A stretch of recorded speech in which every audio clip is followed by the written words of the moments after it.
Di sini saya akan menjelaskan tentang materi ajar pemrograman dasar, yaitu percabangan dan perulangan. Pengertian percabangan. Percabangan adalah struktur dalam program yang digunakan untuk menentukan pilihan atau keputusan berdasarkan kondisi tertentu. Dengan percabangan, program dapat memilih perintah mana yang harus dijalankan sesuai dengan kondisi yang terjadi. Percabangan bekerja dengan cara memeriksa suatu kondisi. Jika kondisi bernilai benar atau true, maka program akan menjalankan perintah tertentu. Jika kondisi salah atau false, maka program bisa menjalankan perintah lain atau tidak menjalankan apapun. Percabangan sangat penting dalam pemrograman karena hampir semua program membutuhkan pengambilan keputusan. Misalnya, menentukan siswa lulus atau tidak, menentukan login berhasil atau tidak, menentukan diskon belanja, menentukan kategori nilai, dan memilih menu dalam aplikasi. Dalam Python, percabangan menggunakan 1 if, 2 if elif, dan 3 ada if elif else.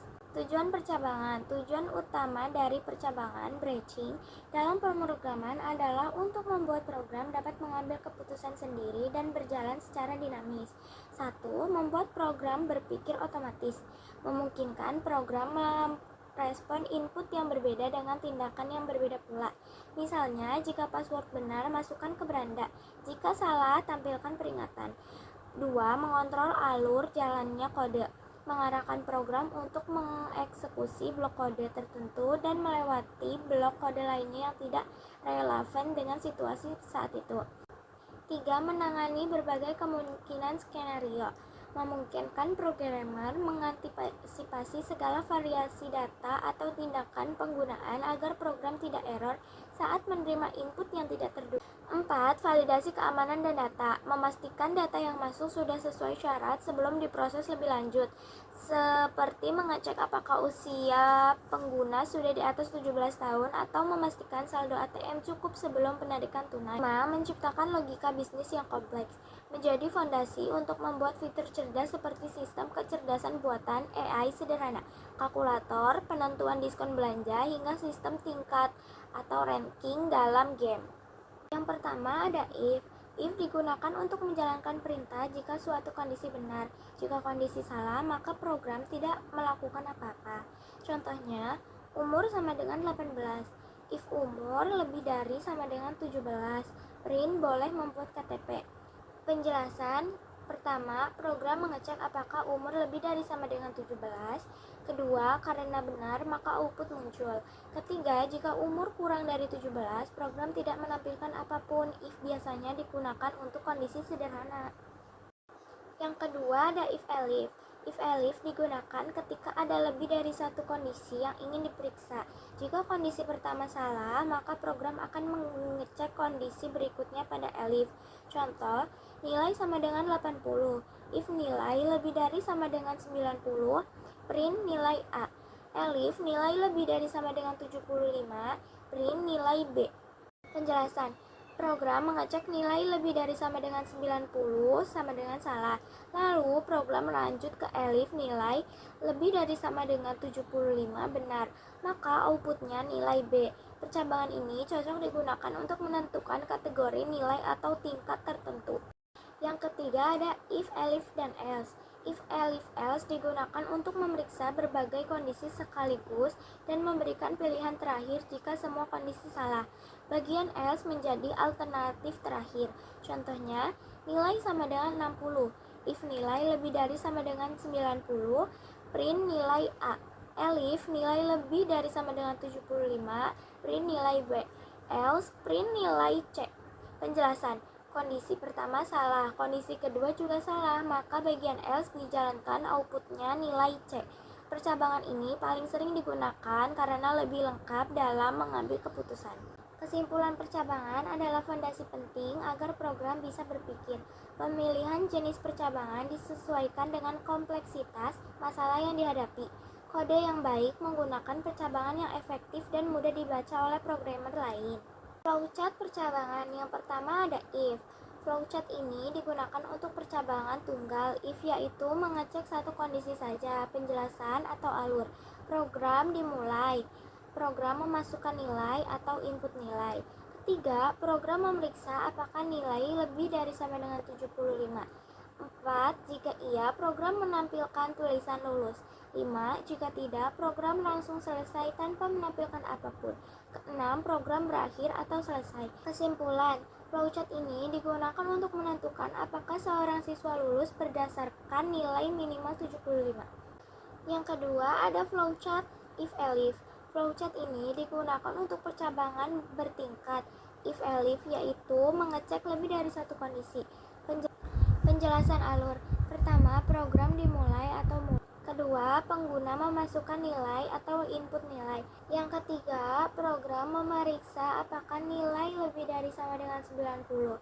Jika iya, tampilkan A lalu selesai. Yang keempat, jika tidak, program memeriksa apakah nilai lebih dari sama dengan 75.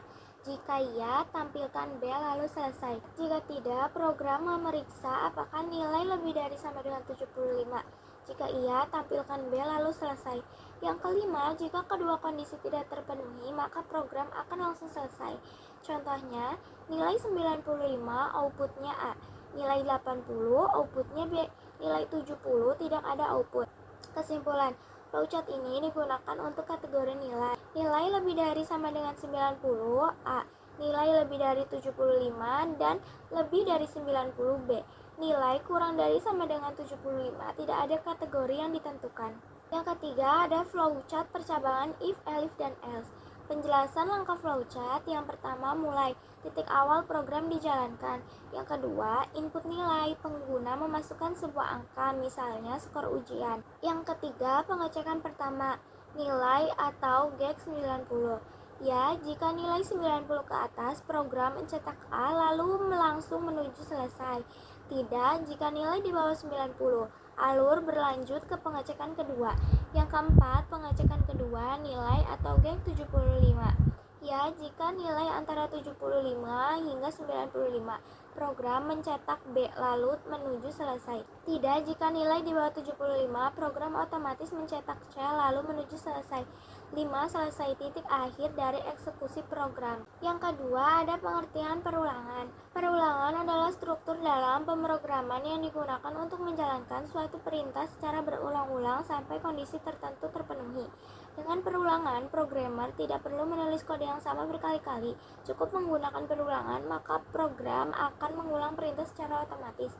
Perulangan digunakan untuk mencetak angka berulang, menampilkan data, menghitung jumlah, membuat daftar, menjalankan proses berkali-kali. Dalam Python, perulangan menggunakan for, while, dan do while.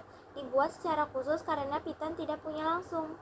Tujuan utama dalam perulangan atau looping dalam pemrograman adalah untuk mengotomatisasikan tugas yang sama atau serupa secara berulang-ulang dengan efisien. Yang pertama, menghindari duplikasi kode.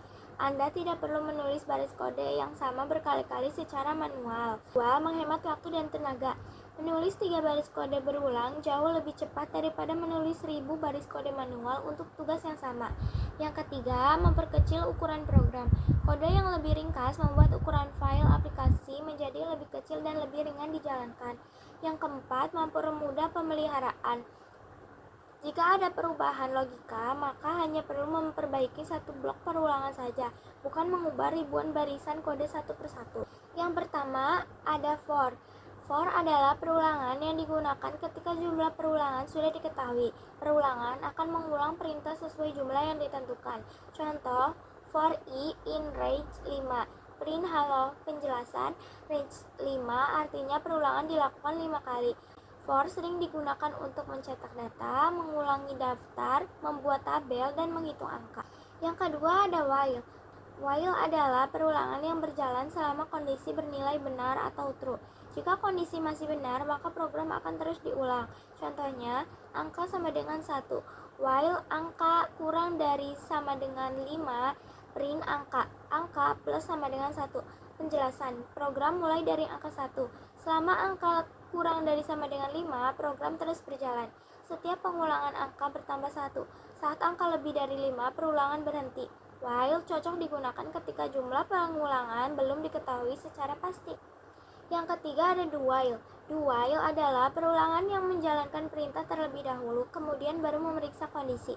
Artinya, perintah akan dijalankan minimal 1 kali walaupun kondisi salah. Python tidak memiliki do while secara langsung, tetapi bisa dibuat menggunakan while true. Contoh, angka sama dengan 1. While true, print angka A plus sama dengan 1. If angka lebih dari 5, break. Perulangan ini digunakan ketika program harus dijalankan dulu sebelum pengecekan kondisi dilakukan. Penjelasannya, program menjalankan perintah terlebih dahulu. Setelah itu, kondisi diperiksa. Jika kondisi terpenuhi, perulangan dihentikan dengan break. Kesimpulan, perulangan adalah kunci utama untuk otomatisasi tugas dalam pemrograman. Gunakan for jika jumlah perulangan sudah pasti, dan gunakan while jika perulangan bergantung pada situasi tertentu. Pastikan perulangan memiliki kondisi berhenti yang jelas agar tidak terjadi infinite loop. Yang pertama, ada flowchart perulangan for. Flowchart ini digunakan untuk perulangan for yang akan menjalankan suatu proses berulang kali. Penjelasan alur. 1. Program dimulai. Kedua, variabel i diberi nilai awal 1. Yang ketiga, program memeriksa apakah i kurang dari sama dengan 5. Keempat, jika iya, tampilkan nilai dengan 1, i sama dengan i plus 1. Kembali ke langkah pengecekan. Yang kelima, jika tidak, program selesai. Hasil yang akan ditampilkan yaitu angka 1 sampai 5. Kesimpulannya, flowchart ini digunakan untuk mencetak angka 1 sampai 5 menggunakan perulangan for. Yang kedua, ada flowchart perulangan while. Penjelasan langkah flowchart. Yang pertama adalah mulai, titik awal dari jalannya program. Yang kedua, inisialisasi, i sama dengan 1, variabel i diberi nilai awal sama dengan 1. Yang ketiga, pemeriksaan kondisi, apakah i leg 5. Program mengecek apakah nilai i saat ini kurang dari atau sama dengan 5. Jika ya, program akan masuk ke dalam perulangan, turun ke bawah. Jika tidak, program akan keluar dari perulangan dan menuju ke baris selesai. Keempat, cetak nilai, print i. Program menampilkan nilai i saat ini ke layar. Kelima, menyanding ulang, i sama dengan i tambah 1. Nilai i ditambahkan dengan 1. Proses increment. Setelah ini panah kembali naik ke atas untuk memeriksa kondisi baru. Yang ketiga, ada flowchart perulangan do while. Penjelasan langkah flowchart. Yang pertama, mulai, titik awal program. Yang kedua, inisialisasi, angka sama dengan 1, variabel angka diberi nilai awal 1. Yang ketiga, cetak nilai atau print angka. Program langsung mencetak nilai angka saat itu ke layar tanpa syarat terlebih dahulu. Yang keempat, penyandian ulang, angka sama dengan angka plus 1. Nilai angka ditambah 1. 5. Pemeriksaan kondisi, apakah angka le atau 5. Di tahap ini barulah kondisi diperiksa. Jika ya, alur panah kembali naik ke atas ke bagian print angka untuk mengulang proses. Jika tidak, perulangan berhenti dan program menuju ke baris selesai. Sekian video penjelasan materi pemrograman dasar Python tentang percabangan dan perulangan dari saya. Wassalamualaikum warahmatullahi wabarakatuh.